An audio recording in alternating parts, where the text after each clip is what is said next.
There it is. Okay. Okay. All right. Any specific objections? God, it's been so long. Let's do FSBO and let's do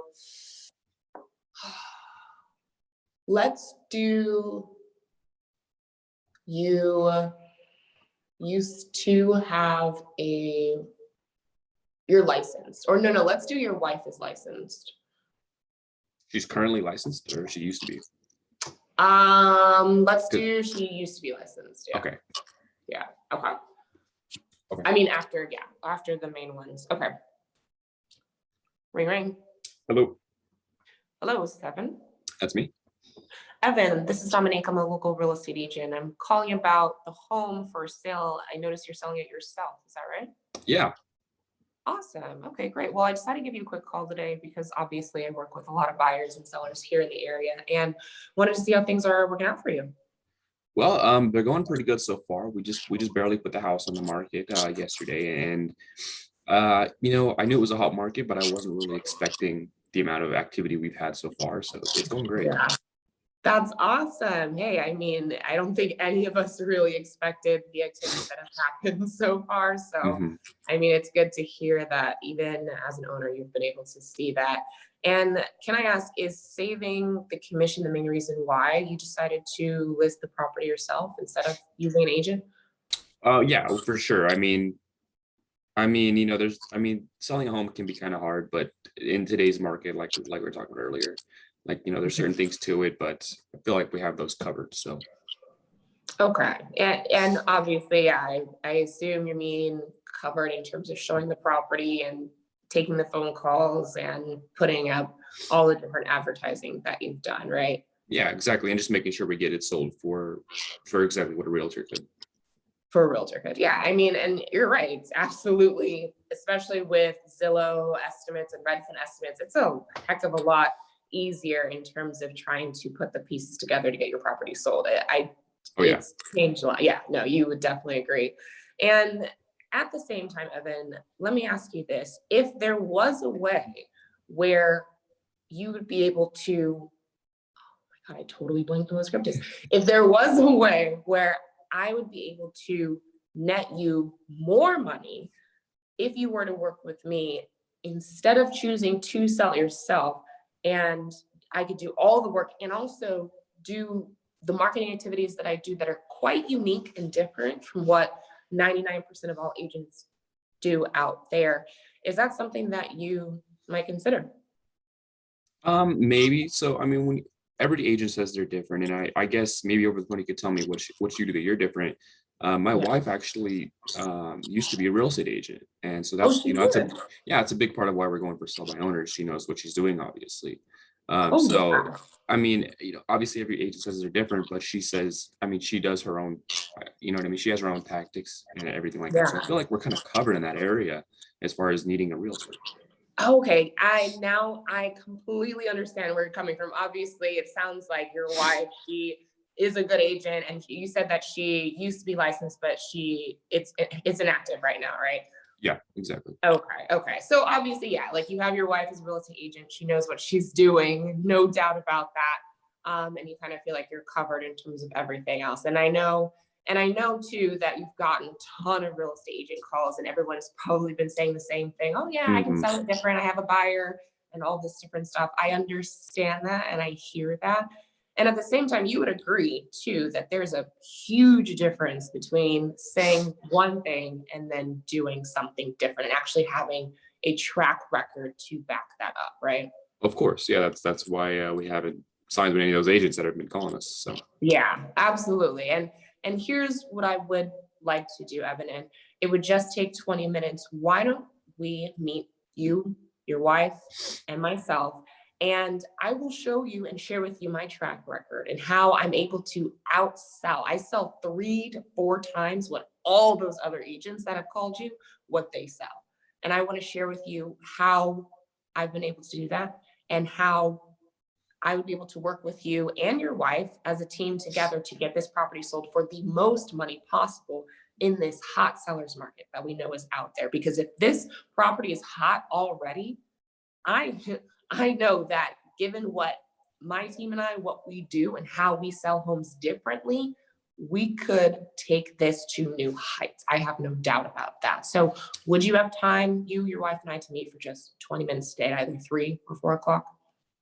Honestly, it sounds pretty exciting. So, you know what, I'll give you a shot. Absolutely. Let's Yeah, do 4. I absolutely. So would 3 or 4 work better? Let's do 4. Let's do 4. Okay, 4 o'clock works. And so I can better prepare for our meeting when we ... Woo. Good. That was smooth as hell. All right. Okay. Yeah. How do you feel Okay. about it? I feel good about it. Yeah. Like I felt good about it. I kind of like forgot the script, the first freaking script, but yeah. It's okay. Yeah, no, I minutes, felt so. a lot better about it. Yeah, I've been trying to work on like, because I was re-watching the videos and I'm trying to work on like my flow and like less pausing, more like just keeping it flowing. So Yeah, I noticed it was, I mean, smooth is the word I use. It's really smooth. So yeah, it was good flow. okay, perfect. Yay! And then So how that- is my like? I feel like, I guess it's okay, but like, how was my tone? Like when you first picked up, like, was it a match? Because I've been like hearing back and forth, and I'm like, well, I don't know if that matches or not. So Yeah, sometimes they don't match, but this one definitely did. Sometimes they're always really close, but except for the one I told you, I was like, "Ah, it sounds like you're mocking me." Yeah. But yeah, they always you always do a good job matching, and this one definitely did too. So Okay. yeah. Cool. Yeah. Cool. I mean, I didn't notice anything other than just the one blank part of where you just forgot the script. You know, that shit happens, but it's been a minute too. So I mean, I thought it was smooth as could be. Okay. Cool. Cool. Awesome. All right. So let's do listing presentation. Oh, fuck. Okay. All right. So we'll skip the greeting and then just go straight into the sit down. I'll try to speed through things, but just, I mean, like, feel free to try to just fuck me over. Okay. And I'll try to get back on the script. Okay. All right. All right. So Dominique, first of all, I just want to thank you for having me over. Obviously, you have a very gorgeous house, and I appreciate the time and the opportunity to see if I can earn your business. And like I said over the phone, more than make up for the commission that I charge. So I do appreciate it. Yeah, no problem. I mean, just we're curious to see what you have to say. So let's do it. Yeah. Good. And I know I definitely I'm already getting myself off track. I know I definitely sparked your curiosity and with the things I said. So, and obviously I'd like to prove the things I said, because saying one thing over the phone and actually doing one thing, 2 very different things. So Yeah. So let's get into that. So here I have the CMA that's going to go into price and give us some exact numbers and go over the comps and the market. We'll go over that in a few minutes. And this one's the actual listing agreement. So if you do decide that working with me is the best option you can take financially, then we're ready to get to work. Okay. Well, we said we're not, I mean, we're not there yet. So let's just hear what you have to say first. Of course. Before we jump into things. You know what I mean? Of course. And I want to make sure we're on the same page before we get started on going into the market and everything for sale down and all that. I want to make sure that you understand that working with you, my main goal, my number one priority of working with you is to make sure you not only sell your house for as much money as possible, but also walk away with as much money as you possibly can. And also ideally to do it in as little time as possible with, little hassle. Okay. Okay.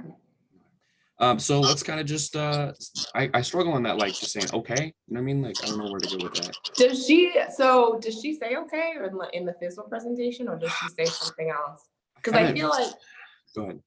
Oh, I feel like, so what I would usually say is like, that's what you want, isn't it? Like I try to get that buy-in. Yeah. Yeah. Okay. And that was, that's what you would like, right? That's Yes. what you want. Okay.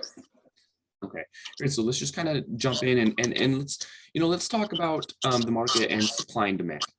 I'm sure you've heard of supply and demand. It's kind of the basic law of economics, right? The more supply or the more demand you can create for any given product or service, the more it's worth, the more value it has, the more it will sell for, right? Yeah. And obviously, and that's what applies. That applies to when we're talking about selling your house. I mean, we need 100% of the buyers and also 100% of the agents that are working with buyers to know that your house is for sale and to see it in the best light and see all the things that you've done with it. Right. Yeah. And that's how we get top market value. Yeah, absolutely. And that's why we put it on KSL, because everyone knows about KSL. So it's Of like course. everyone knows about it. You know what I mean? Yeah. Yeah, I understand you. I mean, obviously, you know a lot about exposure. That's like I said, that's why you put it on KSL. That's why you're taking all these phone calls. That's why you're meeting with people and you've already had showings. That's why you're doing all this. At the end is to bring in buyers to bid on your house to drive up the sales price, right? Yeah. Okay. And I'm blank. All right, awesome. So back on script. So one thing I want to throw at you. Here's some information I want to share with you is there's a lot of, obviously selling a home is very important. It's the biggest investment most people will make in their lifetime is their home. So they want to protect that asset. There's a lot of studies done on how to do this, all the ins and outs of it, everything you can imagine, and then some. And this is something that probably won't surprise you, but according to those studies, about 92% of sales of homes that are sold nationwide each year, about 92% are sold with an agent or agent assisted. So that means the list or the person selling was assisted by an agent and the person buying also had a buyer's agent. And that's something that probably doesn't surprise you, right? I mean, no, I assume everyone uses an agent. I mean, but we're we're doing all the things that agents do, so it doesn't make sense to use it. And I mean, I understand that's how things used to work, but I mean, things are changing, especially now. So No, yeah. I see what you're saying. And the reason I bring that up wasn't to say that, you should just go with the crowd. The reason I bring that up is because it means that if 92% are on the main market or working with realtors, that means about 8% are private party, in essence, up for sale by owner, right?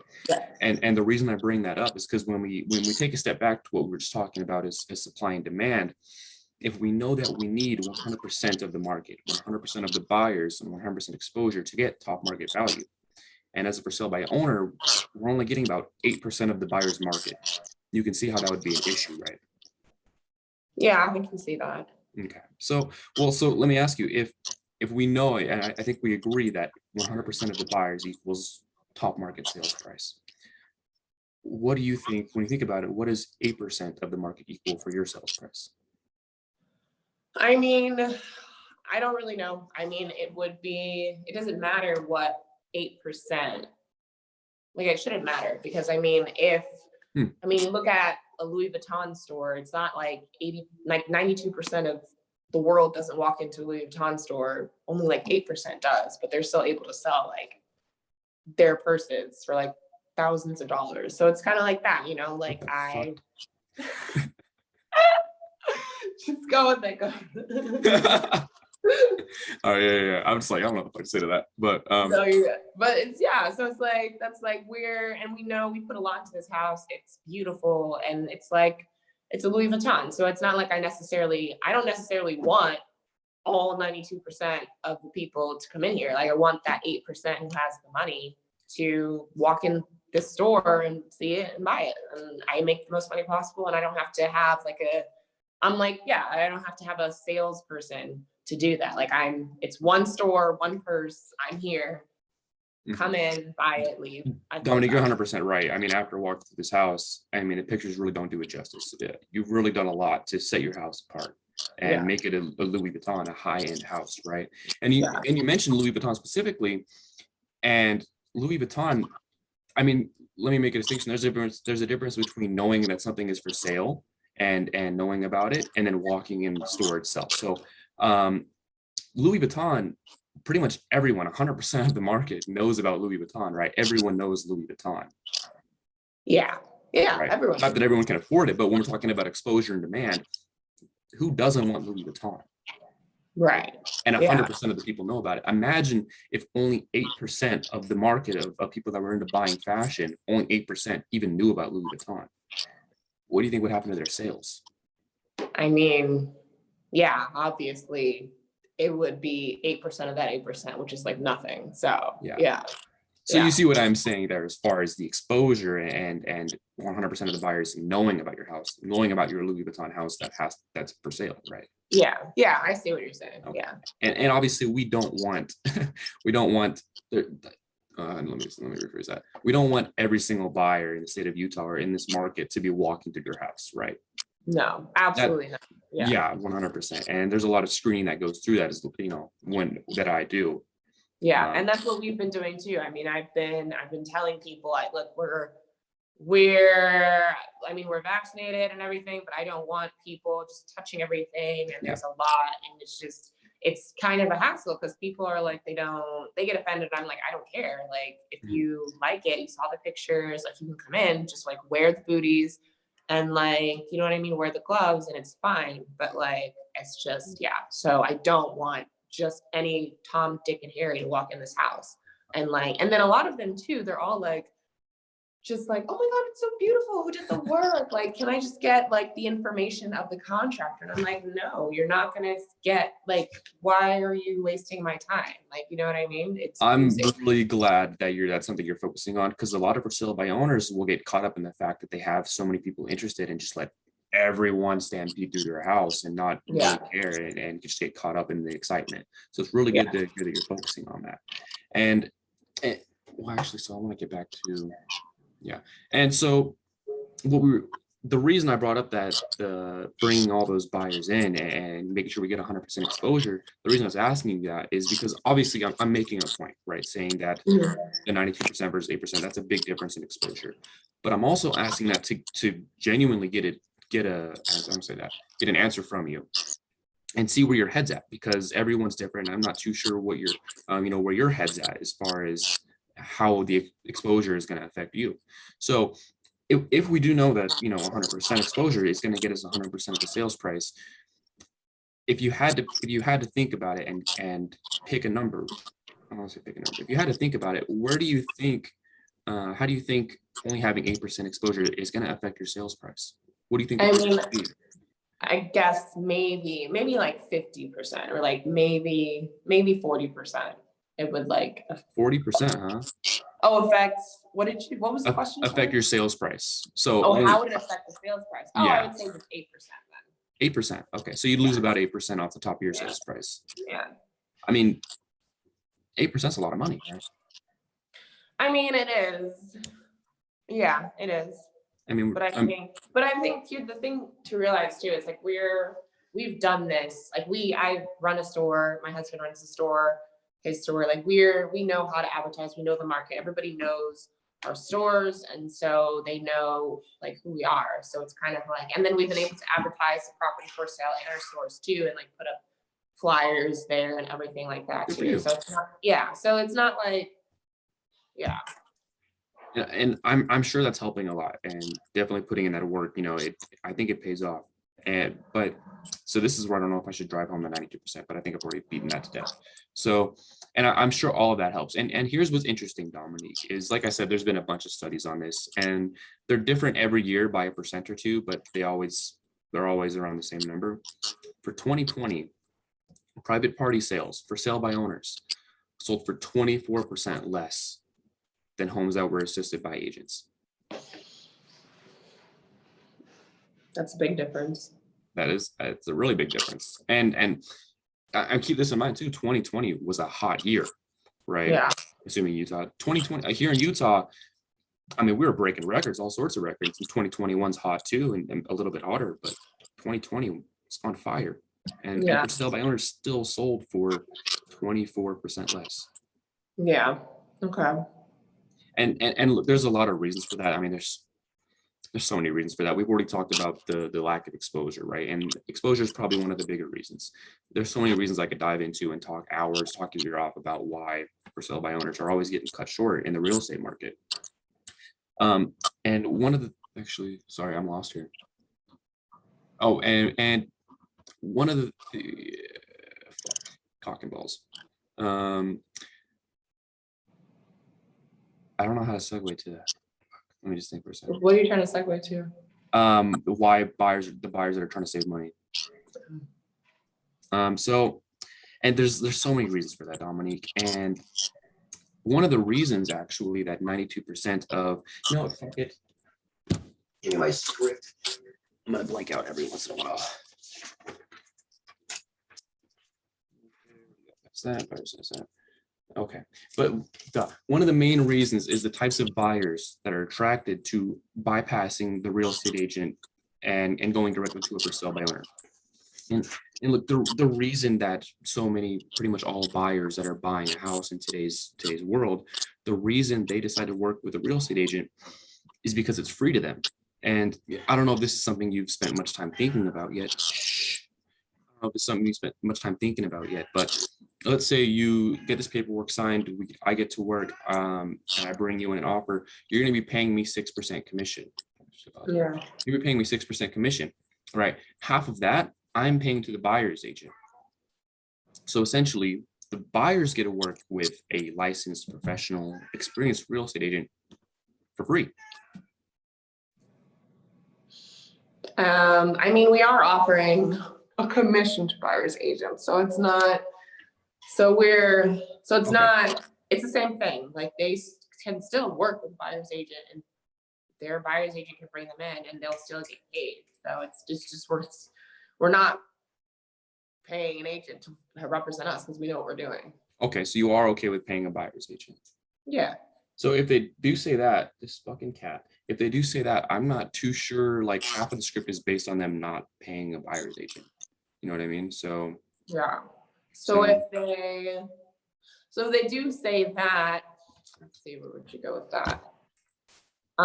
Yeah, I mean, just stick to, like, listen, I understand, and it's good to hear that you are willing to pay a buyer's agent. Obviously, you know, and like you recognize the importance of having a buyer's agent, having that commission set aside. Here's the thing though, buyer's agents I would kind of segue into like, here's the thing though, buyer's agents, when they see a for sale by owner, they actually tend to pass over the property or some type of language in that way that's better.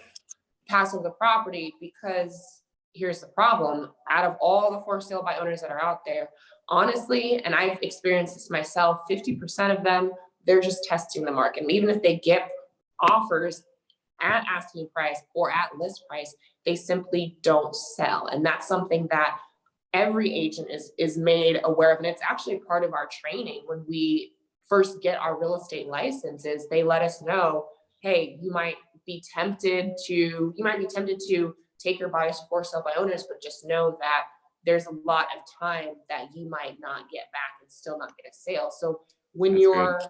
yeah, so you know what I mean? Like kind of just keep going. Like, Okay. Yeah, that's something I would say. Okay, I'm gonna try to replicate that. We'll see how well that goes. But okay, so just go with like, yeah, we're actually willing on paying an agent, paying a buyer's agent. Yeah. So, and it's really good that you're actually okay with paying a buyer's agent, because that's, that's a big, again, that's 92% of the market right there that you're opening yourself up to. Yeah. And here's something, here's some extra information, is that actually when agents actually see a for sale by owner, or a house that's selling, that's labeled as a for sale by owner, they're actually inclined to pass up on that house. I don't know if that's something you're familiar with. No, I don't know. I'm not. Okay. So, I mean, working with for sale by owners has kind of a stigma to it. And this is something that we learn in training, that every new agent learns, is that it might be tempting when you see for sale by owners to go and try to work and buy from a for sale by owner, right? Obviously, I mean, we've already talked about for sale by owners tend to sell for a lot less, right? So it's pretty tempting to buyers and their agents to try and go and buy from for sale by owner. The reason they pass up, even with the big discounts, is that a lot of for sale by owners, unfortunately, tend to be fishing the market, right? They're just testing out the waters, kind of like how you've had so many buyers come into your house and just look around. That's pretty similar to what they're doing on the selling end of things. They're just testing out. And unfortunately, you don't really find that out until you've already made offers and you're spent a lot of time working with the property. And then on top of that too, even if you do get one under contract, there's about a 55% chance it's not even going to close. So the big reason buyers agents pass up on for sale by owners is because one, they're usually not for sale, even though I can tell by not speaking with you that you're actually serious about this. The issue is most aren't for sale, and it's hard to, unless you do this like I do, you specifically work for sale by owners, it's really hard to tell the difference. And then number two is, even if you can take the time to find one and get one under contract, they don't have someone representing their side of the month or two of closing. So it's really hard to get them to close, and they fall through so often.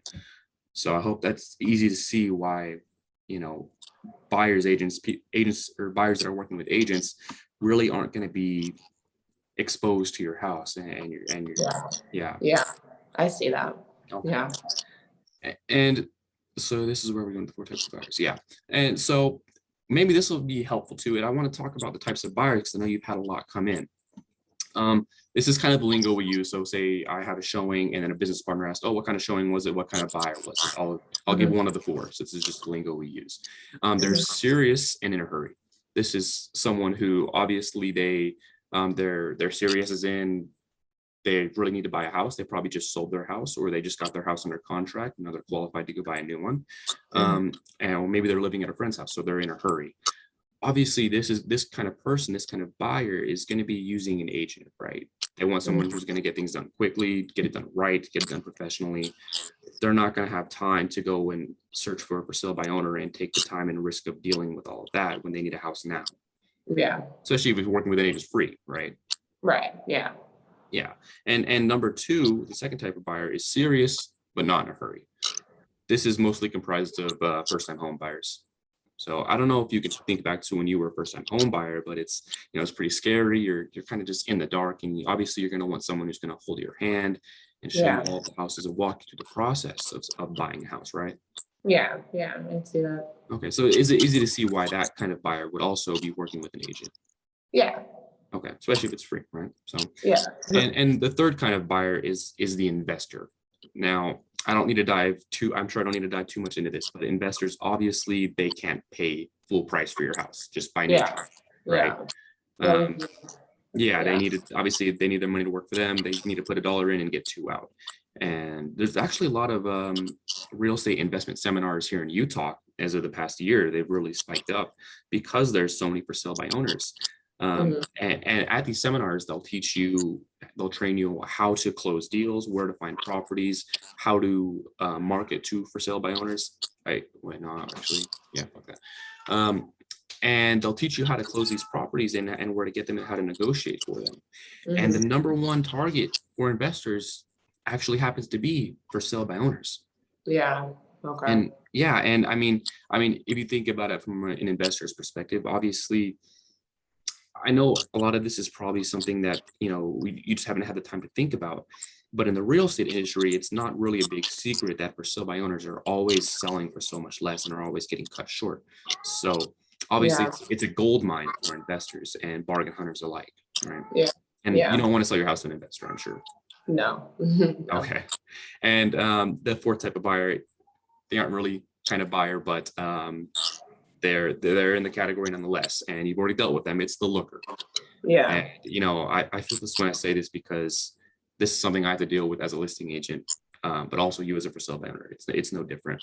According to the studies, about only 4% of all the people that inquire to look at our house, whether they're texting, calling, emailing you, showing up at your door, only 4% of the people that come into your house, that want to come into your house, are ready, willing, and able. Yeah. And that's really frustrating. And you've already mentioned. Yeah, we've already dealt with that. Yeah. Yeah, and you don't want to show your house to lookers, right? Obviously. Yeah. Yeah. So okay.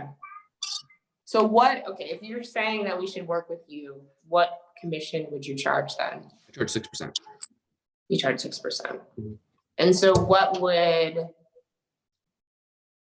we be looking at? What would you say the price of the home should be? So I saw you had your house on KSL for $450, and we're actually just about in a few minutes we're gonna jump into price. And I think you'll feel very comfortable with the numbers and the comps that I brought to. So if you just give me a minute, that's right. I don't know how to rebut that, but if you just give me a minute, we'll jump into that in just a few minutes. Okay. Okay. So that's interesting. So what is left of that for sale by owner script? Like, if they're ready to talk about price. So all that's left is the closing and negotiation aspect, and then protecting them through closing, and then the what I do to solve all of that. Okay. And then the price. Oh, okay, and then the price. Okay, so the whole idea is to get them to buy into you even further. Okay, and then you're like, so would you want to work with me on like this? Okay, okay. Okay, that makes sense. So let's pause it here. Okay. And then we can like do the next part, like finish the last half next time. Yeah. And then, yeah, I would say it's really good. I've definitely noticed that you're like, oh hell, you're so much like in flow with it and like a lot more confident. Do you feel more confident about like this? 100%. I mean, Yeah. yeah, it honestly, like, I mean, I'm stumbling still every now and then, but it feels so good when I finish it and actually get to the Yeah. soft close and then go to the hard close. Like, you know what I mean? Yeah. It does feel really good.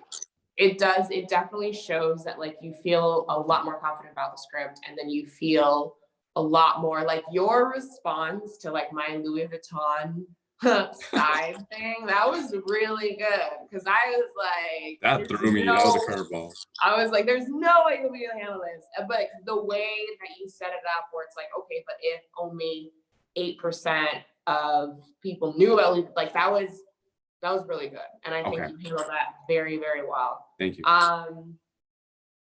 I would say the only area that really sticks out to me where I think could take this presentation even like to the next level is you use a lot of, it's like you bring people, like you build the climax, but then it's like, and then you say, okay. So I would say, I would just replace that word with like something that gets them, like keeps hooking them, like, right? Or does that make sense? Or can you see how that works? Or, just something, just depending on the situation where it keeps them like, because sometimes when you say, okay, I'm like, oh shoot, what do I say? You know what I mean? And I'm like, okay. And it's like, yeah. So when I say okay back, it's kind of like, it brings in a feeling of uneasiness that's not connected to anything you say. It's just connected to how I feel. Gotcha. And it's like, yeah. And you don't want that feeling of uneasiness to be associated with what you're saying, because it's not. It's just people don't know what to say in certain situations. That makes a lot of sense. And I haven't practiced, like, I guess I'd call it the punchline, you know what I mean? The finisher of a point that you're making. I haven't really practiced that at all because it's not really in the script. So yeah, definitely need to work on that. Okay. Yeah, I would work on that. Yeah, I think that's like, and then once, that'll bring it up another step for sure. So okay, thank you. Good job. Yeah. All right. right. Get some cash flow coming in, and I know. Yeah. Get some cash flow coming in and make these calls. All right. Yeah. All right. I'll see you Jackie's meeting. Yeah, Jackie's meeting at 10, right? All righty. Yep. I'll post this like within like 20 minutes. So awesome. All right. Sounds good. Bye-bye. Bye.